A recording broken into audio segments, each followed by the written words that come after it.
IAS అధికారుల అలసత్వంపై CM Revanth Reddy ఆగ్రహం వ్యక్తం చేశారు. ప్రభుత్వానికి చెడ్డ పేరు తీసుకొచ్చేలా వ్యవహరించవద్దని క్లాస్ తీసుకున్నారు. ప్రజలకు ఉపయోగపడే పనులు చేయాలని, సుపరిపాలన విధానాలు అమలు చేయాలని సూచించారు.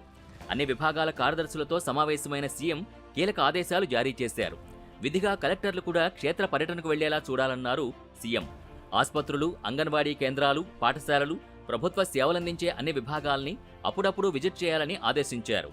రెగ్యులర్గా ఉండే ప్రజల సమస్యలతో పాటు అనూహ్యంగా జరిగే ఘటనల్ని కూడా సత్వర పరిష్కారం చూపేలా కింది స్థాయి ఉద్యోగులు, అధికారులు ఉండేలా వారిని సిద్ధం చేయాలని అన్నారు.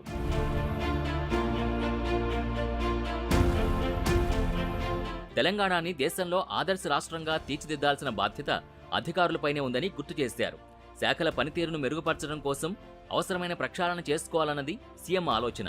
ఉమ్మడి రాష్ట్రం నుంచి ఇప్పటివరకు పలువురు ముఖ్యమంత్రులతో పనిచేసిన అనుభవం ఉన్న అధికారులు ఇప్పటికీ కీలక విభాగాల్లో ఉన్నారని, వారి సలహాలు, సూచనలు తీసుకోవాలని చెప్పారు. ఒక్కో అధికారి ఒక్కో ఫ్లాగ్షిప్ ఐడియాను 2 వారాల్లో ప్రభుత్వానికి సమర్పించాలని ఆదేశించారు.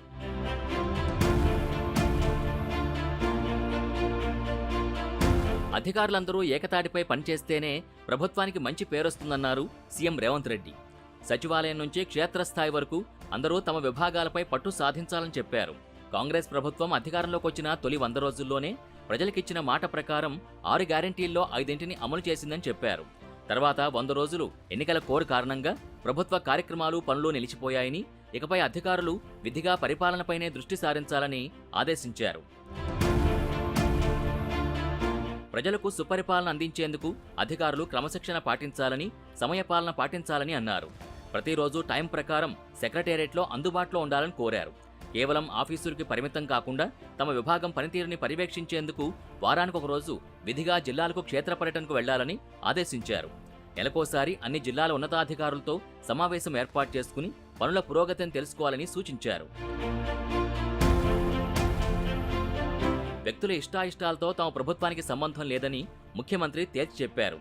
వ్యక్తిగతంగా అధికారులపై ఎలాంటి రాగద్వేషాలు లేవని, కేవలం పనితీరు ఆధారంగానే అధికారులకు ప్రోత్సాహకాలుంటాయని అన్నారు. లేనిపోని సొంత నిర్ణయాలతో ప్రభుత్వానికి చెడ్డ పేరు తేవద్దని, సీఎంఓ ఇచ్చే సలహాలు, సూచనలు పాటించాలని చెప్పారు. తాను కూడా త్వరలో జిల్లాల పర్యటనకు వెళ్తున్నానన్నారు ముఖ్యమంత్రి. త్వరలోనే షెడ్యూల్ కూడా రిలీజ్ చేసే ఛాన్స్ ఉంది.